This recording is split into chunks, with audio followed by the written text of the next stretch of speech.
Зеленский ошарашил заявлением и раскритиковал США за слив суперсекретной информации. Зачем американцы это делают? Неужели готовы отказаться от Украины и согласиться на оккупацию нашей страны? Что сейчас происходит вокруг борьбы за пост президента Америки? Будут ли беспорядки после выборов? Об этом не только поговорим с нашим гостем. Борис Пинкус, общественный деятель, президент республиканского клуба имени Рональда Рейгана в нашем эфире. Борис Яковлевич, здравствуйте. Добрый день, дорогие. Дякую. Рад быть на вашем канале. И слава Украине. Героям слава. Выборы в США, конечно, ключевая тема нашего эфира, но начать я хотела бы вот с чего. Сегодня президент Украины Владимир Зеленский подтвердил, что в секретной части нашего плана победы он запрашивал у США томагавки, о чем ранее писало издание New York Times.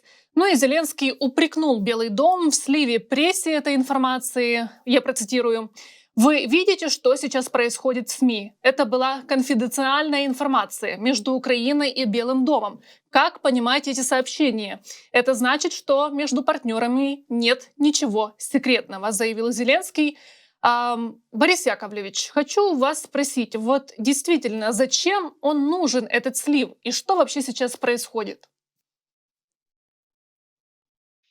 Конечно, признаться, этот слив не работает в пользу Украины. Этот слив предназначен только с одной целью, чтобы не давать томагавки. Это раз. Я вам напомню, томагавки – это дальнобойные ракеты радиусом действия до 1500 километров.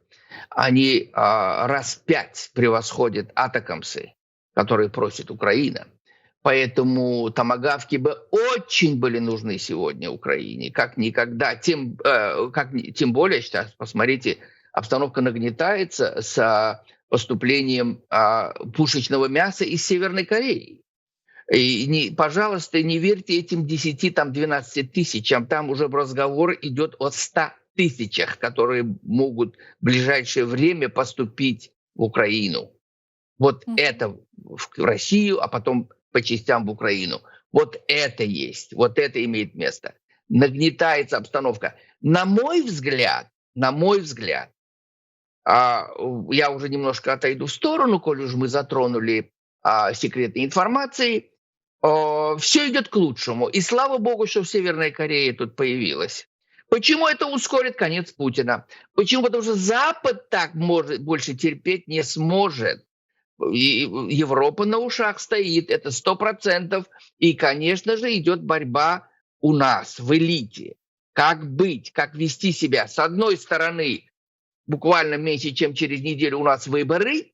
И даже если выборы закончатся, допустим, в пользу Трампа, который, я очень надеюсь, будет выполнять свои обязанности президента, лидера мирового масштаба, и, как он обещал, все поставить на свое место, защищая национальные интересы Америки, к примеру, но ведь он вступит в должность президента аж 20 января будущего года, то есть почти 3 месяца, друзья мои.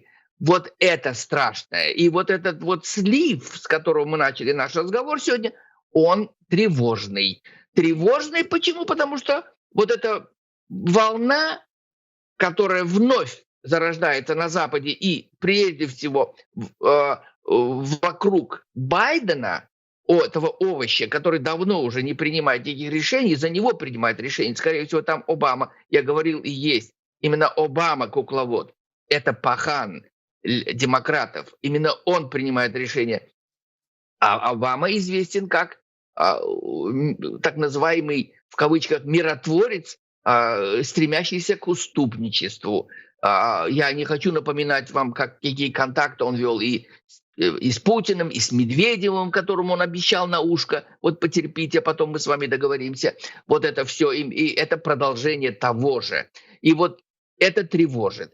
Но с другой стороны, у нас есть уже разговоры среди генералов, которые говорят, и администрации Байдена, и конгрессменам о том, что так больше терпеть нельзя, обстановка нагнетается. И я думаю, что что-то очень важное должно произойти сразу же после 5 июля, ноября, прошу прощения, ноября, когда, дай бог, мы молимся, Трамп победит, и будут уже движения в сторону оказания помощи Украине, с тем, чтобы она могла просто, знаете, поменять ход войны не только на своей территории, и на территории России, где вот 250 квадратных километров, как говорят эксперты, занято ВСУ, и там боевые действия должны вестись более активно, с тем, чтобы путинская клика, этот режим не помышлял о дальнейших военных действиях на территории самой Украины. Тем более появились очень такие интересные слухи. Я думаю, возможно, они имеют место. Слухи о том, что якобы Катар уже добился того, что Россия и Украина якобы ведут закулисные переговоры о прекращении атак энергетических центров обеих стран. То есть это как раз то, о чем недавно высказался Зеленский. Ну, кстати, Эти Борис слухи, Яковлевич, извините, вот как раз эту информацию по поводу сообщений и договоренностей за посредничество Катара сегодня опровергли и в России, и в Российской Федерации, и также в офисе президента Украины. Наши источники сообщают, что это якобы специальная информационная операция России. Ага, вполне возможно. Но, наверное, дыма без огня не бывает. Не исключено, что первые попытки прощупывания обстановки имеются. Почему в этом заинтересована не только Украина, друзья мои, но и Россия? Вы знаете о том, что Украина не остановится в атаках нефтяной инфраструктуры России, что это делает успешно сегодня ВСУ, и других, знаете, тех центров, которые являются, знаете, помогающими в агрессии российской армии на территории Украины. Поэтому все это вместе взято. Тут взаимный интерес. Тем более зима на носу, и Россия не меньше нуждается, чем сама Украина в том, чтобы у нее инфраструктура энергетическая была в сохранности, и народ не роптал, не выходил на улицы. Россия заинтересована в этом не меньше, чем Украина. Так что тут есть взаимный интерес. И я думаю, что в ближайшее время будут новые вбросы о том, на какой стадии, если это действительно имеет место начало, на какой стадии находится этот процесс. Посмотрим, чем это обернется. И в то же время, будет ли это реальным, будет зависеть еще раз от помощи Запада Украине. Чем агрессивнее будет Украина, не только на своей территории, оккупированной Россией, но и на территории той же Курской области, и даже атакует другие территории России, даже введением войск, тем больше Путин будет склонен к предложению Зеленского начать, например, вот именно этого, остановить, атаковать энергетические центры обеих стран. Я сейчас добавлю, что говорит наш источник. В общем, нам в рамках формулы мира, конечно, нужно восстановить как энергетическую безопасность, так и продовольственную, и все другие аспекты безопасности. Об этом неоднократно говорилось. Проблема в том, что россияне этого не хотят на самом деле и на этом этапе. Тем более, когда, как мы уже с вами сказали, вооруженные силы Украины находятся в Курской области, и Путин об этом заявляет, что, по крайней мере, и Financial Times тоже писали, что вряд ли Путин согласится на какие-то договоренности даже по поводу энергообъектов, пока ВСУ будут на российской территории. Нет, как раз-таки наоборот. Мы, например, лоббируем с тем, чтобы, напротив, укрепить позиции ВСУ на территории Курской области и даже идти дальше. Идти дальше с тем, чтобы позиция Украины росла. так должно быть. Другого не может быть никак. Почему России позволено все, что она делает сегодня на территории Украины, а Украине не позволено? Где такое слыхано? И это все зависит сегодня от Запада. И вот я вам добавлю очень интересная новость, что лидеры Южной Кореи прибывают в Вашингтон сегодня-завтра. Будут вестись переговоры об участии Южной Кореи в оказании помощи Украине. Южная Корея категорически настроена, очень. Вплоть до отправки своих войск. Вначале, вот уже на этой неделе прибывает группа наблюдателей из Южной Кореи, которые будут наблюдать за поведением севернокорейских войск. Вот это очень интересно. Поэтому Южная Корея больше, чем кто-либо, заинтересована в том, что происходит сегодня в Украине. Поэтому мы не должны удивляться тому, что будет война двух Корей на территории Украины. Вот это может иметь место. Поэтому Запад, тем больше Запад телится, тем больше Запад церемонится, так вот, знаете, вот дать, не дать, может быть, не надо, а зачем это нужно сегодня, надо думать о других проблемах, а может быть, сесть за стол переговоров, заставить Зеленского. Вот это давлеет над умами западных лидеров, прежде всего, байденской администрации. А вот Южная Корея не дает покоя. Она говорит, что если вы не будете принимать меры в оказании помощи Украине нужными видами вооружений, а Южная Корея сама уже напрямую готова давать оружие. Напрямую. Там, правда, есть законодательство в Южной Корее принято, согласно которому Южная Корея не имеет права посылать оружие в горячие точки. Но я вам напомню, Южная Корея входит в десятку стран по количеству производимого военного вооружения, военного оборудования и по экспорту. Вот это очень важно. Южная Корея имеет большую популярность в мире. Поэтому Южной Корее есть что поставлять Украине. И я думаю, что это сегодня будет открыто поставляемо. В ближайшее время они хотят пересмотреть свое законодательство, которое будет защищать национальные интересы Южной Кореи, а это и есть национальные интересы Кореи, участие Северной Кореи, например, в Украине. Более того, речь идет о том, что южнокорейцы сегодня не просто прибывают, северокорейцы не просто прибывают в Украину, они едут набирать опыт. Да. Последняя война на этой территории велась аж в 1953 году закончилась, я вам напомню. С 50 по 53 год шла гражданская война. С тех пор Северная Корея не принимала участие ни в каких войнах. Так вот, сегодня они считают шанс, знаете, вот пройти подготовку военную вот именно в реальных условиях и поднабраться опыта в будущем, воюя против своих собратьев южнокорейцев. Вот так это сегодня воспринимается Южной Кореей. Поэтому она не останется в стороне. Другими словами, конфликт, как называемый, который называют, знаете, в России и в том же Китае, например, и в Индии, война на территории Украины разгорается, вовлекается уже третья сторона, это очень серьезно, и это щелчок по носу того же Байдена. Если он будет продолжать церемониться и вбрасывать вот такую секретную информацию, о какой сказал Зеленский, то это ни к чему хорошему не приведет. Это как раз-таки еще раз дает нам, республиканцам, поводу говорить о том, что сегодня Байден, он не просто, знаете, идет против нашей собственной конституции, не защищая наши национальные интересы, каковым является защита Украины, а он просто уничтожает нашу страну изнутри.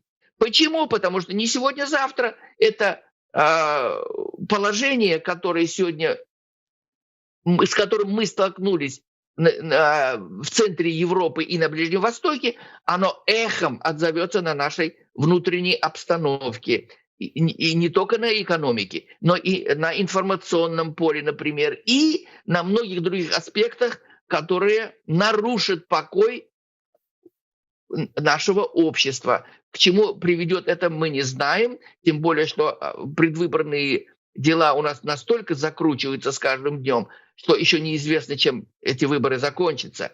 И я вам добавлю, что вопрос об оказании помощи Украине и Израилю в их войнах против этого зла, возглавляемого тем же Путиным, уже входит в повестку дня избирателя. И как бы ни Харрис, ни Трамп, особенно Трамп, не избегали ответов на вопрос, как они будут себя вести по отношению к оказанию помощи Украине и Израилю, он все равно есть в головах политиков, которые будут вершить судьбой Америки после 5 ноября.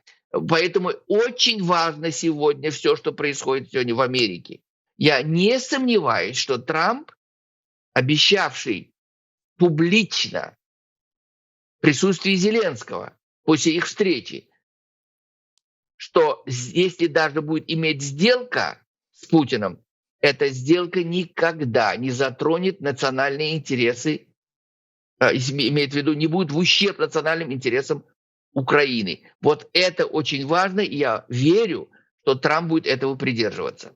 Хотелось бы в это верить, потому что разная информация, особенно сейчас, в предвыборной гонке, появляется в западных СМИ. Вот, например, Financial Times буквально несколько дней назад написали, что в случае возвращения в Белый дом Трампа, то он планирует заморозить войну в Украине, уменьшить участие США и передать европейским странам ответственность за гарантии мира. Его команда предлагает создать автономные и демилитаризованные зоны вдоль границы без вступления Украины в НАТО, возлагая на европейские страны и возлагая на эти страны как раз ответственность за мир в Европе.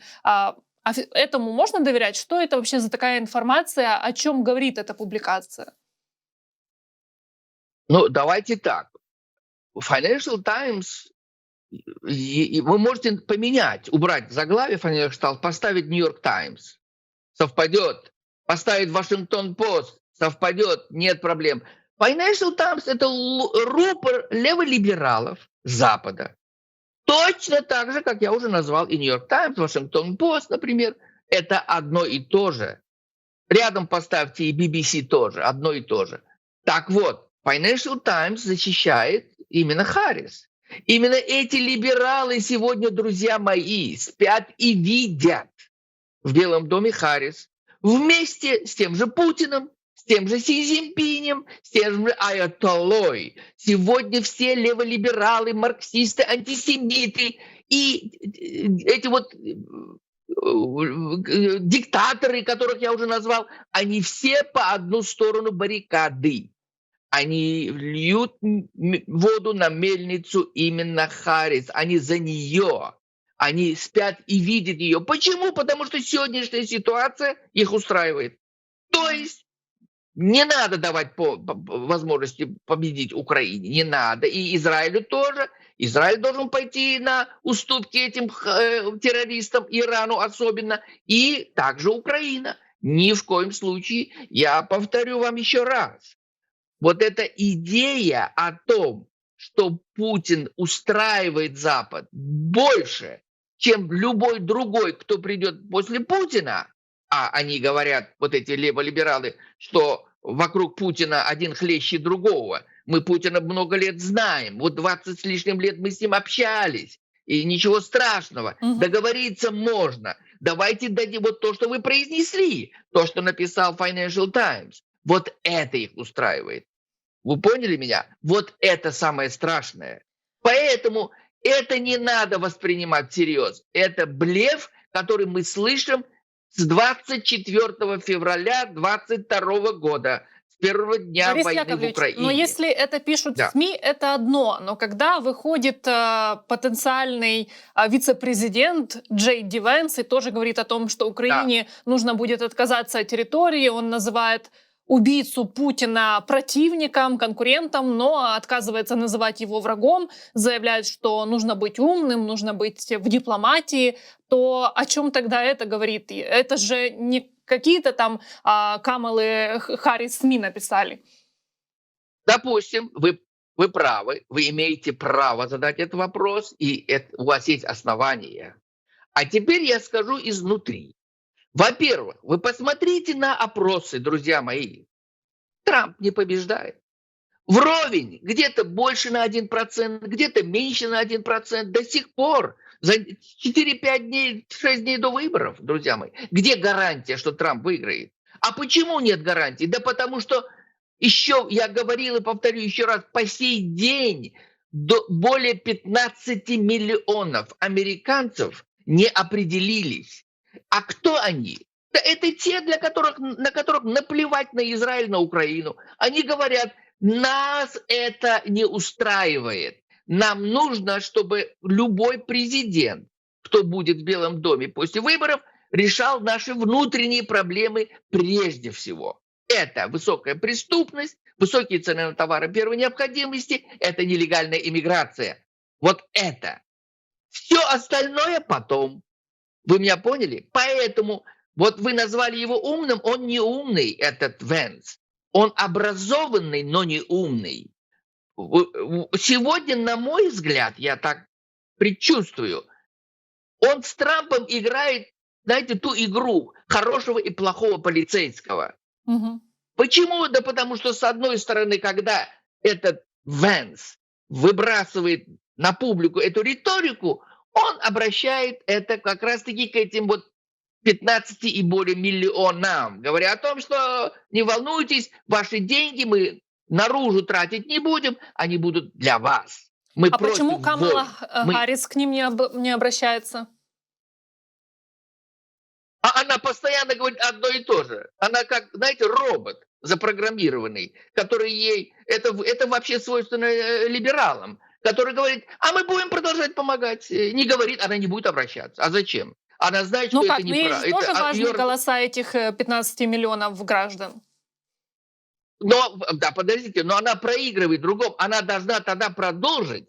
Она не хочет идти противовес вот своему Байдену. Вы обратите внимание, она старается избегать критики Байдена. Она пытается держаться в той конве, которая была предложена Байденом в самом начале. Давайте будем говорить больше о Обаме. Там Обама руководит. Она не будет говорить лишнего. Ее предупредили. Держись вот так вот. Будем продолжать помогать Украине. Но вы обратите внимание, она ни разу ни слова не сказала о помощи до полной победы. Слово «победа Украины» у нее еще ни разу не прозвучало. Никогда.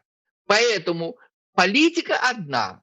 Вот помогать настолько, насколько мы можем. Несмотря на то, что мы говорили с вами не один раз в наших эфирах, что принят закон об оказании помощи Украине в 61 миллиард, пусть даже на бумаге, но до полной ее победы была новая стратегия, предложенная республиканцами и одобренная Трампом. Это было 20 апреля этого года. Так вот, вот этого нет и не будет.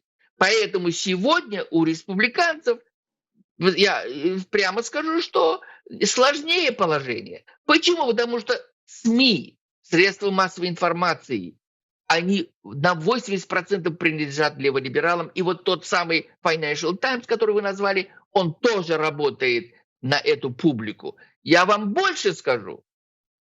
Из той же Великобритании сегодня выезжает огромная группа волонтеров, лейбористов, лейбористской партии, которая будет помогать Харрис.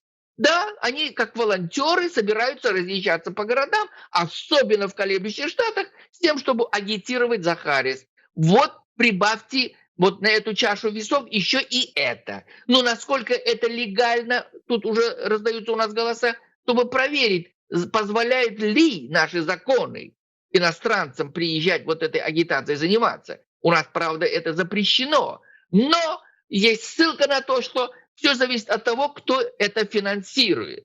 Если это не финансируют американцы, то им позволено. Другими словами, идет борьба. Посмотрим, к чему это приведет и насколько это будет реально. Я это вспомнил по другой причине.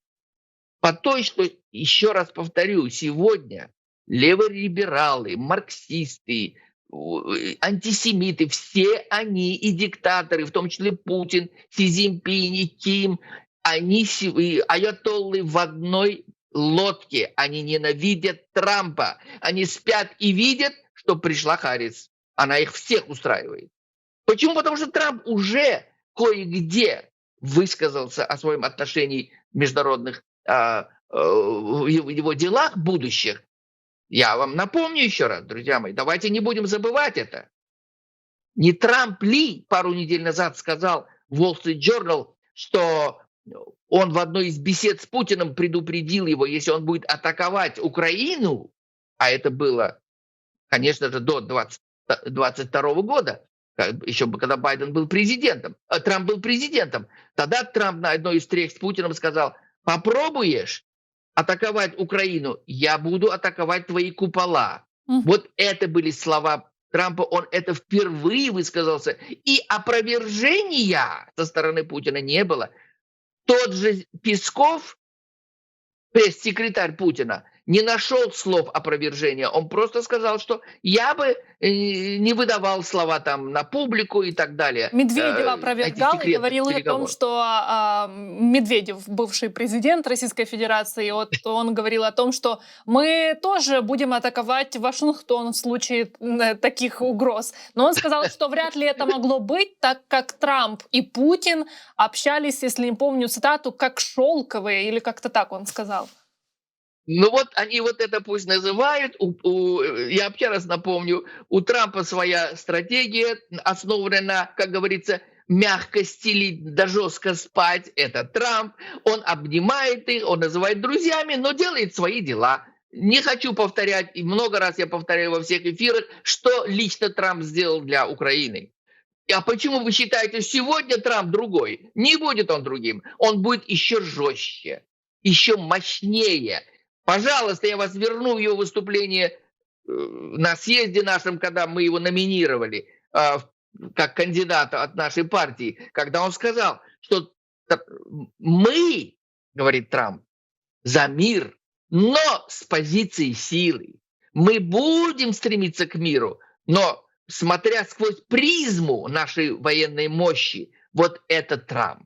Он не просто... Вы что думаете, неужели как это надо сумасшедшим быть, чтобы стать президентом, а потом сесть с диктатором, сесть за стол переговоров и уговаривать, и говорить: вот, пожалуйста, забирай, и давай дальше не будем ничего делать. Это не свойственно ни одному американскому президенту. Не свойственно. Трамп совсем другой. Вы увидите его. Это его последний срок. Дай бог, чтобы он победил, во-первых. И в этот срок он сделает то, что достойно имени нашей великой страны. Она должна быть лидером. Вот это лидерство сегодня померкло благодаря леволибералам, начиная с Обамы, и вот продолжением явился Байден, и Харрис может, не дай бог, стать завершением и началом крушения нашей страны. Не только как лидера, но и как мощной экономической державы. Потому что у Трампа очень много интересных планов по развитию экономики как внутри страны, так и в взаимоотношениях с зарубежными странами. И я не могу не коснуться того же Зеленского, который молодчина в своем плане победы Украины задел финансовую жилку именно, знаете, вот Трампа, предложив инвестиции американские в недра украинские, которых очень нуждается сегодня мировая экономика. Вот это плюс Зеленскому. Правильно он сделал. И я считаю, что сегодня Зеленскому надо откинуть всякие преграды. Любой ценой сблизиться с Израилем. С Израилем. Почему? Потому что именно Израиль сегодня творит чудеса. Вы знаете, оказавшись в окружении врагов, и под давлением леволибералов как Америки, так и Европы, все равно ведет свою политику. Вот такой должна быть Украина. Более того, совмещение двух умов, двух народов, украинского и еврейского народа, это было бы потрясающе. Я говорил и повторю еще раз. Украинцы тоже доказали, что они не лыком шиты. По данным ЮНЕСКО, прошу прощения, Института изучения войны Вашингтонского, украинцы более 2000 изобретений сделали по развитию дронов, беспилотников с начала войны. Это пример многим странам. Израиль может кое-чему научиться у украинцев, и напротив, украинцы очень многому могут научиться у израильтян. Вот, например, израильтяне уже демонстрируют прорыв в развитии систем противовоздушной обороны, применяя лазерные установки, которых нет нигде. Американцы учились у израильтян. Вот это есть. И уже есть разговоры о том, что израильская армия будет применять их уже к началу будущего года. Это потрясающее просто достижение. Это будет совмещение и, вы знаете, щита Давида, каким называют у нас в Израиле сегодня вот эти потрясающие системы противовоздушной обороны, и, конечно же, вот эти вот лазерные установки. Я думаю, Украине было бы неплохо вместе, совместно работать в этом направлении, многому друг у друга учиться и противостоять общему злу, какой сегодня является Россия. Вот это очень важно, несмотря ни на что и ни на кого. И поддерживать друг друга. Я говорил и повторю еще раз, несмотря на то, что большого эффекта это не имеет на Израиль, но с психологической точки зрения Украине некрасиво, знаете, поддерживать или воздерживаться от резолюций ООН против Израиля. Этого не надо делать никогда. Израиль был, есть и будет другом украинского народа. Это очень важно. Вот эти события последние показывают, что своя рубашка ближе к телу. Украине надо больше думать о том, кто лучше поможет Украине и каким образом. Поэтому это уже частный вопрос. Я думаю, администрация Зеленского занимается этим вопросом и будет заниматься. Что касается Америки, еще раз говорю, давайте так. Во-первых, давайте дождемся 5 ноября. Это очень важно. Даже если Трамп победит, а мы верим в это, мы надеемся на это, он вступит в должность президента аж только 20 января будущего года. Это достаточно долго. Каждый день умирает народ Украины, потрясающее поколение украинское. Поэтому тянуть нельзя. Надо действовать по всем доступным направлениям. С одной стороны, администрация Зеленского, как он это делает, а с другой стороны, мы, изнутри, лоббируя, требуя. Вот это мы должны делать и ни на минуту не останавливаться. Борис Яковлевич, вот вы говорите, что надеетесь на то, что Трамп победит, а если все-таки нет, то возможны ли какие-то протесты в США? Будут ли споры? Будут ли бунты или там второй штурм Капитолия? Нет. Во-первых, давайте так. Конечно, все зависит от того, очень многое зависит от того, насколько близки будут результаты голосов обоих кандидатов. Я больше чем уверен в том, что результаты выборов не будут озвучены, как это обычно делается, буквально через час-два после закрытия избирательных участков. Я вам напомню, у нас 3 часа разница между восточным побережьем Америки и западным.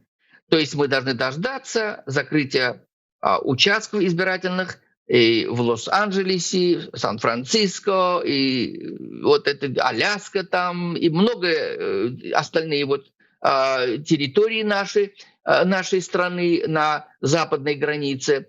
И пока будет объявлено, конечно, объявлены результаты. И я не исключаю, что могут быть судебные разбирательства обязательно. Я не исключаю, что могут быть вбросы, может быть, они не будут столь значительными, но жалобы будут, и эти жалобы должны будут рассматриваться судами. Вот это может тоже повлиять на сроки объявления победителя. И все же, я возвращаюсь к вашему вопросу, если вдруг так окажется, что Трамп проиграл, во-первых, никаких вооруженных там выступлений не будет. Запомните это раз. Протесты будут, Не исключено, что люди будут выходить на улицы, но до вандализма там, да, или рукоприкладства, физического воздействия против противников не будет. Я в этом не сомневаюсь. Почему? Потому что 6 января, конечно, повлияло очень. Я не считаю, что 6 января было бунтом, было намерением захватить власть. Это абсурд, это чушь собачья, которую навязывают американскому обывателю леволибералы. Там было хулиганство, не более. Тем более, что у этих 500, там около 500 человек, которые ворвались в Капитолий, ни у одного не было оружия, никакого, ни огнестрельного, ни холодного. Не было. Поэтому говорить о том, что был запланированный акт захвата власти, это неприемлемо. Ну, знаете, сейчас, что касается когда Российская Федерация поставляет свое оружие, когда их спецслужбы работают в разных странах мира, то тут всякое возможно. Может, и сюда тоже руку прикладут спецслужбы России. Да, я с вами согласен на 100%.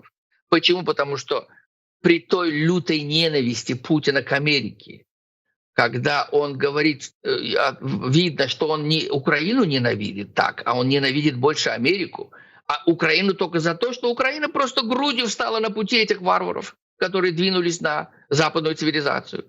Поэтому, а где гарантия, что среди тех 20 тысяч россиян, которые пересекли границу с Мексикой, нет КГБшников, которые могут спровоцировать в любой момент, даже за 1 минуту до начала выборов, знаете, попытка теракта или сам теракт могут иметь место. Запросто. И в этом Путин может приложить руку, а потом сказать: слушайте, а при чем тут мы, когда вы сами друг с другом воюете? Вот ищите у себя. Он может так говорить, как он говорил всегда.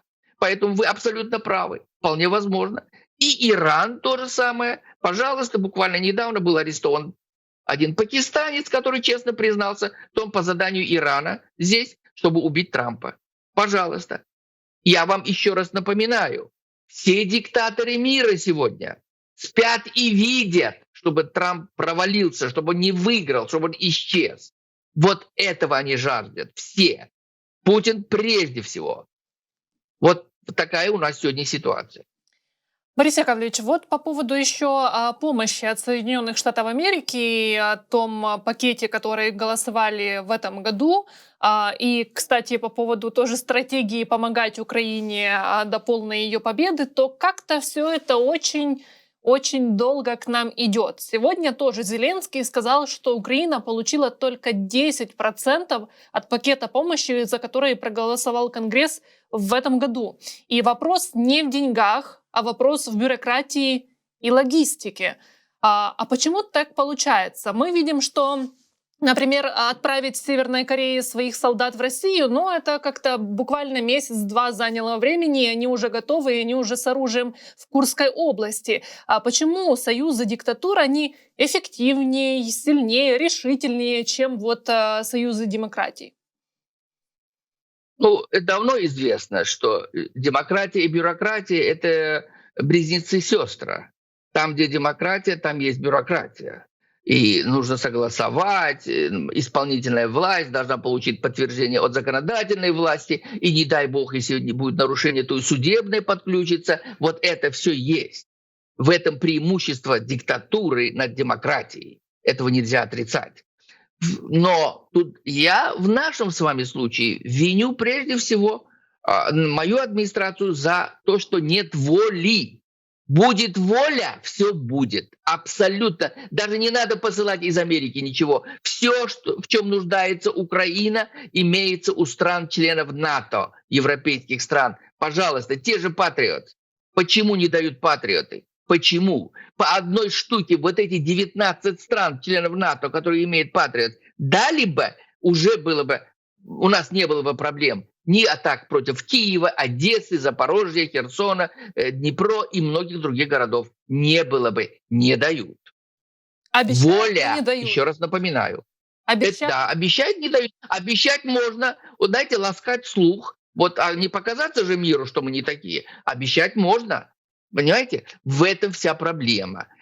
Поэтому это позорно для нашей страны. Трамп не должен этого делать. Поэтому мы и голосуем за него, чтобы он показал миру, что это ошибка, то, что было до сих пор. Америка другая. Америка должна быть той, какой она была при Рейгане. Вот это нам нужно показать. И мы это покажем. Дай Бог. Молимся и стараемся. Вот это очень важно. На Бога надейся, сам не плашай. Вот что мы и делаем. Хочется в это верить. Мы, конечно же, как и вы говорите, ждем 5 числа и ждем результаты этих выборов, ну и уже потом будем тоже общаться и с вами, и с нашими зрителями о том, какая будет дальнейшая поддержка нашей страны для того, чтобы мы все-таки победили этих агрессоров, этих террористов, и для того, чтобы победил все-таки правильный мир, а не то, что сейчас демонстрирует и Иран, и Северная Корея, и Путин, и все вместе с ними. Борис Яковлевич, спасибо вам огромное за этот разговор, за то, что вы нашли время для эфира. Я желаю вам хорошего, приятного дня. Напомню, что Борис Пинкус был с нами на связи. Вы, друзья, обязательно напишите свои комментарии, поставьте лайки. Ну и, конечно же, не забывайте указывать, с какой страны, с какого города вы нас смотрите. Всем спасибо за внимание, хороших новостей и до встречи. Спасибо вам большое, дорогие мои. Мы победим, во что бы нам это ни стоило. Абсолютно победим и очень скоро. Другого не должно быть. Добро должно победить зло.